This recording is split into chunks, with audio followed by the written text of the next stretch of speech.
Alright, we're going to get to the fuel station and fill up. Same size tank as the town car over here. That's got a 373 gear ratio in it with a 4R70W transmission.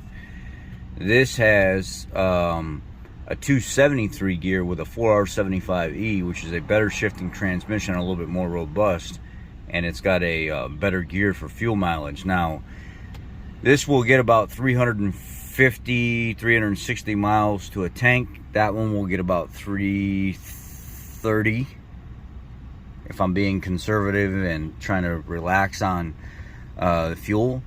And this only gets about 30 miles more to a tank than the town car does, that has a 373 gear set and a lazier shifting transmission that I had to program to shift a little harder and faster. So when you're looking at the difference between the two, a lot of people have been waiting for this comparison because they want to see, is a 273 gear set really that much better when it comes to fuel mileage versus a 373. And to be honest with you, I've run 5 tanks of fuel through this car with that 273 gear set, and I could put easily another 50 miles on it, get 352 miles to a tank, 360 miles to a tank, and that'll get, with the 373 gear set, 330 miles to a tank. So let's just call it, yeah, I get 30 miles more to a tank with a 273 gear set. But at the same time, if I'm trying to have fun and I'm trying to play, is it really all that much better in the grand scheme of things when you look at 273 versus 373? Really, it's not, to be honest with you. And that little price you pay, you know, that's a couple gallons a gallon and a half of fuel every time. And with fuel prices right now, having the 273, you probably save yourself per fill up about $7, $8, you know, on a big car like this.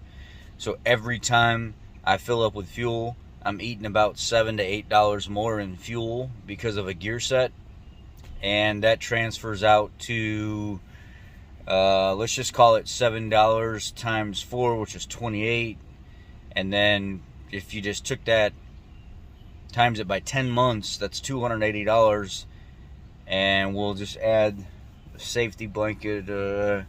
So between $280 to $300 a year, it's costing you in the long run to run a 373 gear versus a 273. Does that transfer over if you're running to E every time? Sure it does. Now, if I got on the highway with this thing constant and I wasn't in traffic and stuff like, that's where this thing would shine. That's where this thing would really come to life, because it takes this car so much more to get up and go versus that 373. So it's a lot easier for me to get in that town car and take off from a stop, and it's just super nice and easy to take off. Now with this car, you feel it has to, it's a 273 gear set, so it ain't some big, you know, off the line quick kind of thing. You're in the throttle pretty good to get it to move, the same as just a little bit of throttle with that town car. So there is the pro and con to it, because this does some in-town driving, in-city driving. It's going to struggle a little bit with that 273. With that 373, I could just barely touch the gas and that sucker's getting ready to move. I mean, it's going. This here, you're having to put into it a little bit to get it to move. And you tell the difference. That town car is so much more fun to drive with the exhaust system on it, the 373 gear set on it. And, you know, I'm just like, yeah, the town car's nice. It's peppy. It's fun to drive compared to this 273 4R75 Mercury Grand Marquis. It's definitely much quicker. It's much faster. You know, that will pull all the way through 111 mile an hour where the governor shuts it down, where this here, it'll do it as well. It'll do it at a much lower RPM. At 70 mile an hour, that 373 is at about 2300, 2350 RPM. This at 70 mile an hour is about 1650. So you're looking at a good 550 to 600 RPM difference between the two. This cruises a lot better. Getting on the highway and cruising at 70 mile an hour in that car, I can average right at about 23 miles to the gallon, 24 miles to the gallon on a good day.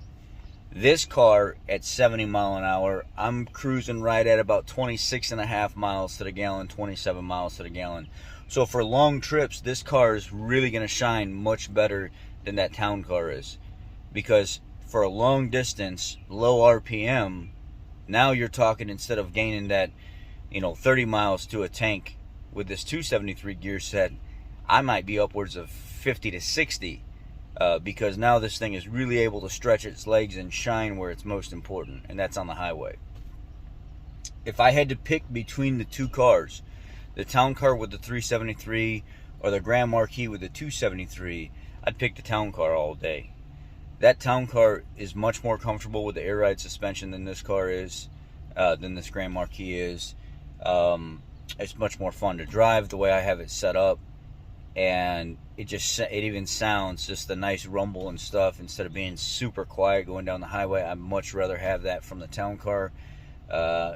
And I get, people compliment me all the time, like, man, that's a nice town car. Man, that thing sounds great. Man, that thing, she's not just a big old fat cat, just lazy, laying around. She moves pretty good for a, big old fat town car. You look at this car and you're like, it looks like a cop car. It's just a cool looking Grand Marquis or whatever, And I love this car, don't get me wrong. Super nice that I was able to find this garage find, 26,000 mile Grand Marquis, and paid $4,500 for it. But then I turned around and put another $1,500 into it to get it to where it is now. So it's kind of like, pick your poison. I hope you guys enjoyed this video. Give me your feedback. Take care. Be blessed.